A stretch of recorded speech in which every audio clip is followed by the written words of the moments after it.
बानू, मी स्वर्गलोकातून इथं आलोय ते केवळ तुला सहाय्य करण्यासाठी. आणि आता तुला सत्य समजल्याशिवाय मी माघारी जाणार नाही. आणि सूर्योदयापूर्वी तुला सत्य समजायलाच हवं. मला समज कळतंय, पण हे समज होणार कसं?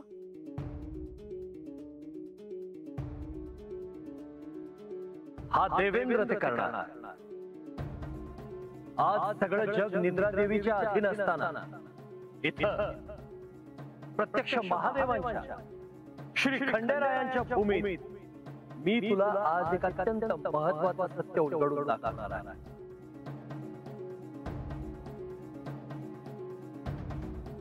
पर देवासनी हे ठावा आहे का? श्री खंडेरायांना हे नुसते ठाऊकच नव्हे, तर त्यांना ते न्याय आहे हेही मी पटवून दिले आहे. माझ्यावर विश्वास ठेव. देव भोळ आहेत माझं. पण प्रधानजी तसे नाहीत. म्हणजे मी तुझ्यासाठी जे करतो आहे आणि पुढेही जे करणार आहे ते त्यांनाही मान्य आहे. असं असल तर मग मला सांगा जी. मी तुला केवळ सांगणारच नाही, कारण शब्दांनी तुला सत्य समजेलच असे नाही. तर आता मी तुला प्रत्यक्ष दर्शन घडवणार आहे. कुणाचं जी? सांगतो, पण त्यासाठी थोडा धीर धर. कारण प्रत्यक्ष शिवाच्या सानिध्यात कोण आहे, त्यांचं मूळ रूप काय आहे हे जाणून घ्यावं लागेल. पण त्यानं काय होईल? त्यानंतर तुला माझी आवश्यकता भासणार नाही.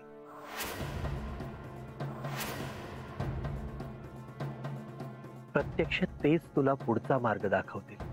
कोण आहेत ते? सांगतो.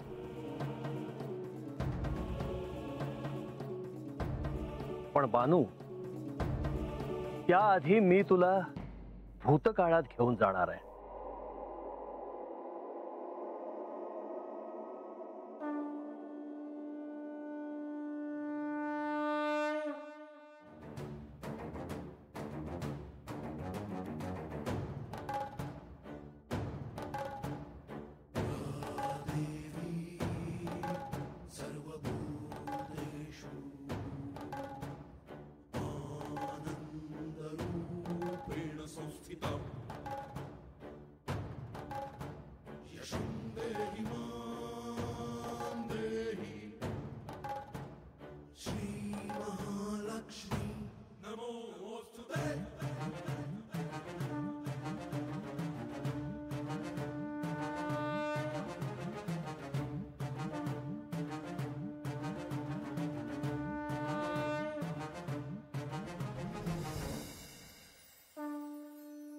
प्रधानजी, बराच अवधी झाला आपण असेच मौन आहात. देवा, जे काही घडतंय ते विलक्षण आहे. देवेंद्र बाणाईला सहाय्य करण्यासाठी इथे आले आहेत आणि ह्यावेळी आमच्या मूळ रूपाबद्दल तिला कळावं ह्यासाठी ते प्रयत्न करणार आहेत. आणि हे त्यांनी स्वतःहून तुम्हाला सांगितलं? होय देवा. आणि एका क्षणी मला देखील त्यांचं म्हणणं पटलं. देवा, आपण न्यायशास्त्राचे जनक आहात. देवेंद्रांचं वर्तन अयोग्य नाही असं तुम्ही म्हणाला होतात. खरं तर तेव्हाच मी होकार द्यायला हवा होता, परंतु तेव्हा माझ्या विरोधाचं कारण निराळं होतं. आणि ते कोणतं? देवेंद्रांच्या मनात माझ्या आणि लक्ष्मी देवींच्या मूळ रूपाबद्दल बाणाईला कळावं इतकंच जरी असलं तरी ते तेवढंच मर्यादित नाही. आमच्या मूळ रूपाबद्दल तिला कळल्यावर सत्य काय आहे हे बाणाईला कळण्यासाठी आम्हीच दायित्व घेणार आहोत असं त्यांना वाटतंय. मग प्रधानजी, त्यात अयोग्य असे काय आहे?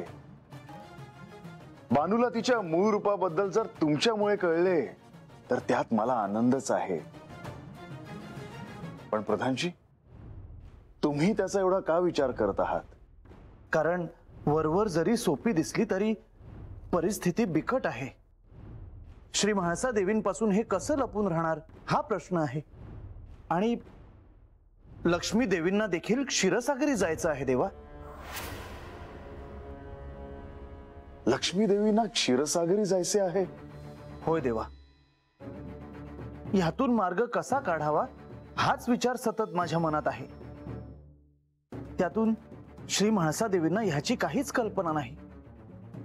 मी आणि लक्ष्मी देवी स्वगृही जाण्याचा विचार करतो आहोत हे जेव्हा त्यांना कळेल तेव्हा त्या काय म्हणतील?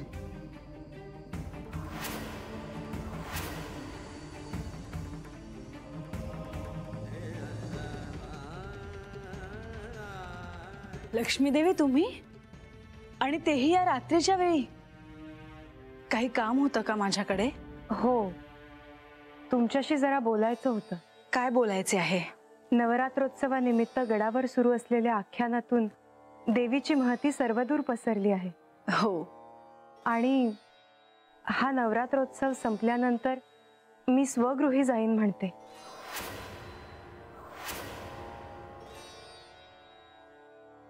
तुम्ही हे काय बोलता आहात देवी? तुम्ही आधी एकदा असे बोलला होतात. तुम्हाला जेव्हा आग्रह केला तेव्हा तुम्ही थांबलात. पण असे काय घडले आहे की तुम्ही परत स्वगृही जाण्याचा निर्णय घेता आहात? विशेष असं काही नाही म्हाळसा, परंतु मी इथे आले होते ते तुमच्या आणि श्री खंडेरायांच्या विवाह कार्याच्या निमित्ताने. तुमचा आणि श्री खंडेरायांचा विवाह पार पडला तेव्हाच मी परत जाणार होते, परंतु तेव्हा श्री खंडेरायांनी मला थांबवलं. त्यानंतर सारीपाटाचा डाव खेळला गेला आणि श्री खंडेराय जेजुरी सोडून गेले. त्यावेळी आम्ही इथे थांबणं आवश्यकच होतं. त्यानंतर श्री खंडेराय परत आले. आता आमचं कार्य संपलं आहे.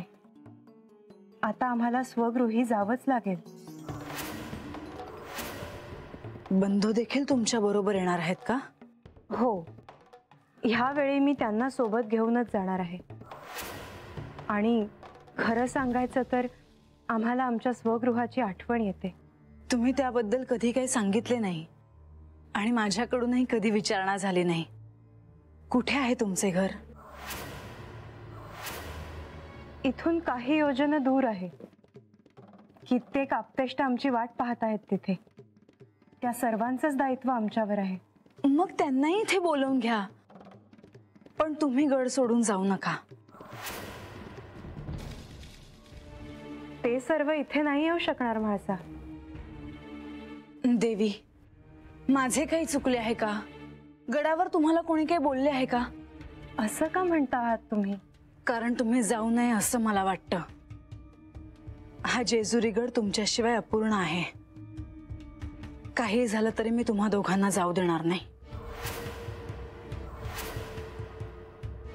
बानो, मला एक सांग, चंदनपुरीत जेजुरीतून तुला कोण कोण भेटायला आलं?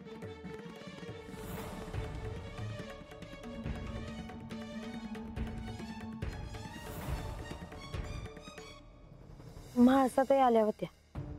नाही, अजून आठव?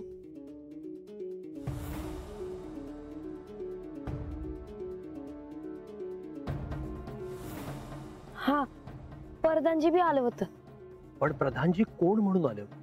ते व्यापारी म्हणून आले होते. बानू, जेव्हा देवानी तुला प्रत्यक्ष दर्शन दिलं तेव्हा तुला कळलं की खंडू गावडा म्हणून तुझ्या घरी वावरणारे हे प्रत्यक्ष श्री खंडेराय आहेत. पण ते व्यापारी म्हणून आले होते ते कोण आहेत हा प्रश्न तुला कधीच नाही पडला?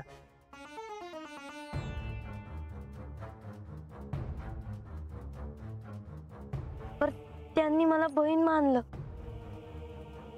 माझ्या लग्नात मोर होऊन समद केलं.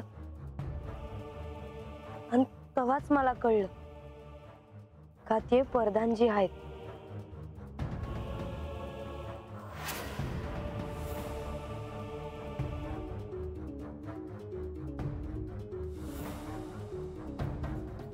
प्रत्यक्ष श्री महादेवांच्या सानिध्यात असणारा कोणी सामान्य मनुष्य असूच कसा शकेल बानू? खरं आहे. नीट आठव बानू, जेव्हा मी तुझा विवाह मोडण्यासाठी आलो होतो तेव्हा माझे विघ्न दूर करणारे प्रधानजी होते. न्यायशास्त्राप्रमाणे तुमचे इंद्रपद काढून घेण्यात येईल. देवेंद्रांचे सगळे अधिकार काढून घेण्यात येतील. प्रत्यक्ष या इंद्राला माघार घ्यायला लावणारे कोणी सामान्य मनुष्य कसे असू शकतील हे तुला आता तरी कळायला हवे बानू. तुम्ही आता मला म्हणताय म्हणून मला समजा कळत आहे. माझ्या सांगण्याचे एक वेळ सोड, पण प्रत्यक्ष श्री महादेव श्री खंडेरायांच्या रूपात इथे आहेत. ते प्रधानजीशी गुप्तपणे बोलतात. संपूर्ण साम्राज्याचं दायित्व ते प्रधानजींवर सोपवतात आणि प्रधानजी ते सगळं उत्तम पार पाडतात. प्रधानजींच्या सगळ्या सूचना श्री खंडेरायही पाळतात. म्हणजे ते कोणी सामान्य नव्हे हे तुला आधी का नाही कळलं बानू? होय, तुम्ही सांगता हायसा तेव्हा लख्खकन समजा आठवलं मला. पर अगोदर हे माझ्या ध्यानात कसं नाही आलं? प्रत्यक्ष योगमायेला जे जागवतात त्यांना मूल रूपाची अशी भूल पाडणं सोपं आहे. यात तुझा दोष नाही, पण तरीही तुला तर्कसंगती लावता यायला हवी होती. तुमचं बरोबर आहे. तर माझ्यासाठी त्यांनी एवढं समजा केलं, मग त्यांच्याबद्दल माझ्या मनात शंका कशा येईल ते पाप वाटलं मला.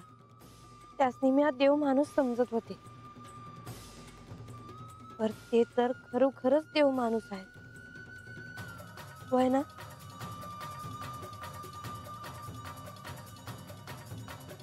होय बानू, म्हणजे प्रधानजी कोण आहेत हे तुम्ही मला सांगणार आहे का?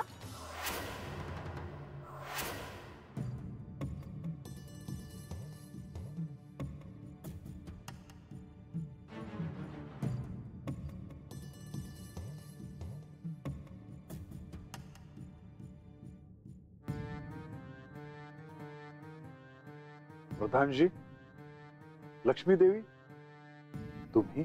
देवा, आता ह्या क्षणी तुम्हाला भेटावं असं आम्हाला वाटलं, म्हणून रात्रीच्या ह्या अशा प्रहरी तात्काळ तुम्हाला भेटायला आलो.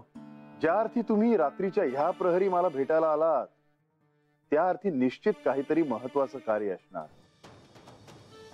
हो, तुम्ही योग्य ओळखलत. प्रधानजी, काय झालं? देवा, करे पठारावर काय सुरू आहे हे तुम्ही जाणताच. देवेंद्र बाणाईला दीक्षा देत आहेत.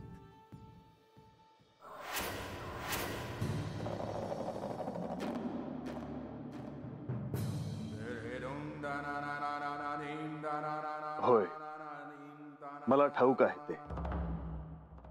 पण प्रधानजी,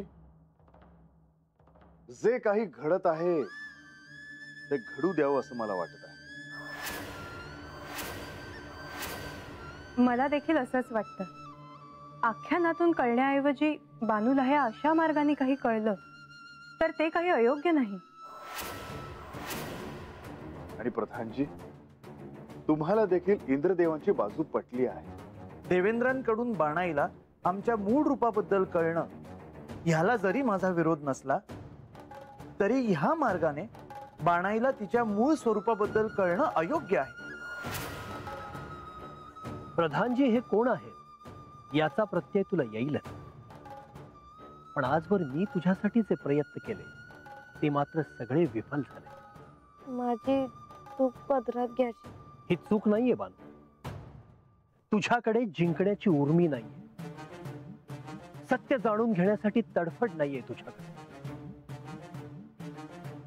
तुम्ही म्हणताय तसं बी असं, पर देवाची कृपा आहे माझ्यावर आणि त्यातच समाधान मानलं मी.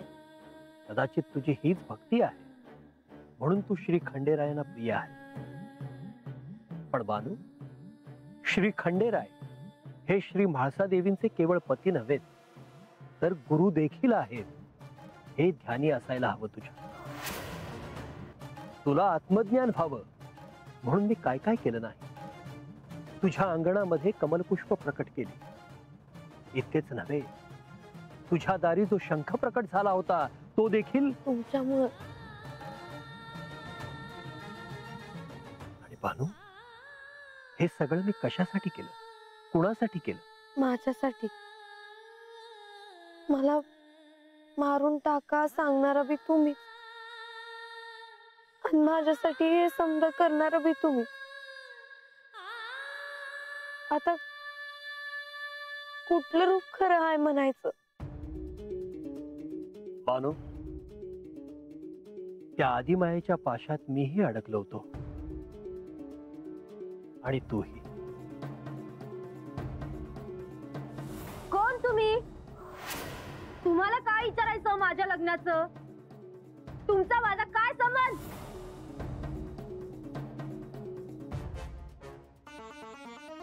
मी आज तुम्हासनी तेव्हा नाही नाही ते बोलले त्यासाठी. उठ भानू, तुझ्या चेहऱ्यावर हास्य पाहायचंय मला. तुला जिंकलेलं पाहायचंय. कारण तू कुणी सामान्य कन्या नव्हे, या देवेंद्राची कन्या आहे. या देवांच्या राजाची कन्या आहे.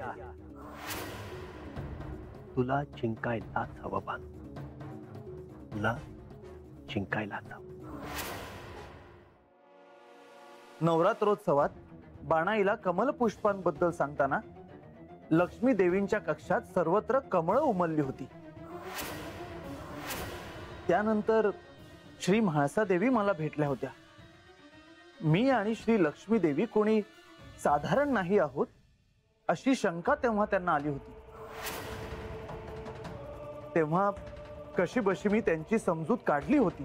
परंतु देवा, जसा मी या राज्याचा प्रधान आहे तसाच त्यांचा बंधू देखील आहे आणि एक बंधू म्हणून माझ्यावर काही दायित्व आहेत आणि ती मी पूर्ण करणारच.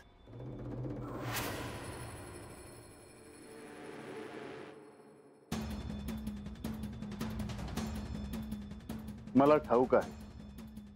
आणि तुम्ही जसे म्हाळसा देवींचे बंधू आहात तसंच बानूचे बंधू म्हणूनही तुमच्यावर काही दायित्व आहे. ते मी कधीच अमान्य केले नाही. त्या दायित्वाची देखील मला जाणीव आहे देवी.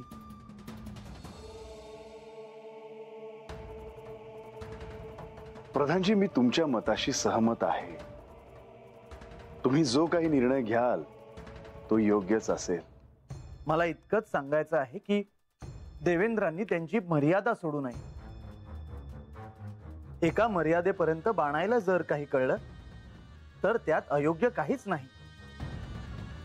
परंतु अशा प्रकारे जर बाणायला सगळ्याच गोष्टी कळल्या तर मात्र ते मला सहन होणार नाही. आणि देवेंद्रांनी जर तसं केलं तर मी त्यांना त्याचं शासन निश्चितच करेन. परंतु जर तसं झालं तर आपण मला थांबवू नये असं मला वाटतं देवा.